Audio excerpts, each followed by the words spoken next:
Photosynthesis is the process of making food. Photosynthesis is the process of making food. Photosynthesis is the process of making food. ठीक है. Photosynthesis is method. अरे यार फिर भूल गया. आराम से बैठते हैं थोड़ा. अब थोड़ा याद हो जाए. Photosynthesis is process of नहीं. Photosynthesis. अब याद करना है. Photosynthesis is the process of making food. Photosynthesis is the process of making food. ठीक है. Photosynthesis is the process of क्या था? अरे यार मुझसे याद नहीं हो रहा है.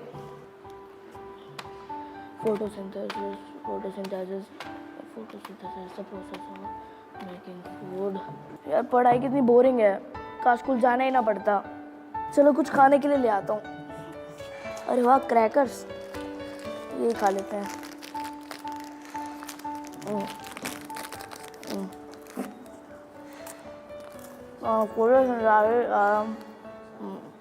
Photosynthesis is the process of making food.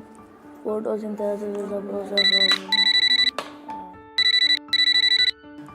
Hello. हाँ यार, क्या कर रहा है? पढ़ रहा हूँ यार, एग्जाम की तैयारी कर रहा हूँ. अच्छा, तो कितना हो गया? कुछ भी नहीं हुआ. इतना मुश्किल है, पता नहीं कहाँ से आ गए ये सारे क्वेश्चंस. वैसे तेरा कितना हुआ? मेरा तो सारा हो गया. बहुत ही इजी था. इनफैक्ट मैंने तो नेक्स्ट सब्जेक्ट की भी तैयारी कर ली. क्या इजी है? फिर मुझसे क्यों नहीं याद होता? मैं यहाँ पे यही अदिति जी आपसे पूछना यही चाहूँगी कि ये जो मेमोरी सिस्टम है, ये गुड मेमोरी, बैड मेमोरी, ये होता क्या है एक्चुअल में? या वाकई में ही किसी की मेमोरी अच्छी होती है और किसी की वीक होती है, या सिर्फ एक ये परसेप्शन है हम लोग का? ये बहुत अच्छा क्वेश्चन है, क्योंकि अधिकतर लोगों के दिमाग में ये चीज़ रहती है कि उसकी मेमोरी बहुत अच्छी है या मेरी मेमोरी अच्छी नहीं है. और ये एक तरीके से हम सिचुएशन से भागते भी हैं कहते हुए कि मेरी तो मेमोरी अच्छी नहीं है. जबकि रिसर्च ये बताती है कि ऐसा कुछ नहीं होता. बैड मेमोरी या गुड मेमोरी की ऐसी कोई बात नहीं होती. It's like trained and untrained memory. Like हर एक व्यक्ति का, हर एक मनुष्य का जो दिमाग है उसका पोटेंशियल बहुत है. इनफैक्ट मैं यहाँ बताना चाहूँगी कि हमारे दिमाग में लगभग 1 ट्रिलियन सेल्स होते हैं जिनको न्यूरॉन्स बोलते हैं. और वो हर एक न्यूरॉन ऐसे थाउजेंड्स ऑफ न्यूरॉन्स के साथ कनेक्टेड होते हैं. और हर एक कनेक्शन जो होता है it can hold many memories, may be hundreds और थाउजेंड्स ऑफ मेमोरीज. तो इन नटशेल हम कह सकते हैं कि इतनी मेमोरीज हमारे दिमाग में स्टोर हो सकती है, इतनी इन्फॉर्मेशन स्टोर हो सकती है जितना 500 एनसाइक्लोपीडियाज में डेटा होता है या इन्फॉर्मेशन होती है. तो हम सब में है वो potential. We all have equal hardware. Yes, it's all about how you use it and in what way you use it. तो इसीलिए गुड या बैड मेमोरी नहीं, बल्कि आई वुड से कि ट्रेंड और अनट्रेंड मेमोरी. अच्छा अदिति जी, मेमोरी को बढ़ाने के लिए कोई स्टेप्स भी हैं?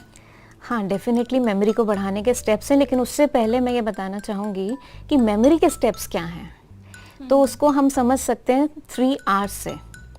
सो what are these 3 R's? One is registration of memory, second is retention of that memory, and third is recollection of that memory. अब इनका मतलब क्या है? रजिस्ट्रेशन ऑफ मेमोरी मीन्स कोई भी चीज़ दिमाग में पहले तो हम डालेंगे ना, अपने मेमोरी बैंक में डालेंगे, राइट. रिटेंशन मतलब उसको रखना. जब तक हम उस इंफॉर्मेशन को अपने दिमाग में रखना चाहते हैं उसको रखना भी ज़रूरी है. क्योंकि मान लीजिए आपने याद तो कर लिया, आज याद किया कल भूल गए, तो ऐसी मेमोरी को तो ना, वही होता है. हाँ. तो अगर हम दिमाग में उसको रख ही नहीं पा रहे जब तक हमें वो चाहिए, तो तब तक उस मेमोरी का तो कोई फ़ायदा ही नहीं है. तो उसको अपने दिमाग में रखना भी इम्पॉर्टेंट स्टेप है. और फिर जो तीसरा स्टेप आता है वो है रिकलेक्शन. जब मुझे वो इन्फॉर्मेशन चाहिए, चाहे वो एग्ज़ाम की बात है, चाहे जैसे इस बच्चे ने कहा कि क्लास में मेरे को आंसर आता है लेकिन बोल नहीं पा रहा हूँ या भूल जाता हूँ उस टाइम पर, तो सही समय पर मैं याद करके उसको बोल पाऊँ या लिख पाऊँ जहाँ मुझे वो चाहिए. तो ये थर्ड स्टेप है रिकलेक्शन का. अब इन तीनों स्टेप्स में इसको बिल्कुल ऐसे समझ सकते हैं जैसे अलमारी में हम सामान रख रहे हैं, तो रखना भी इम्पोर्टेंट है, ध्यान से रखना भी इम्पोर्टेंट है, जिससे कि जब समय पे चाहिए हो तो हम एक खोलते ही उस सामान को निकाल सकें.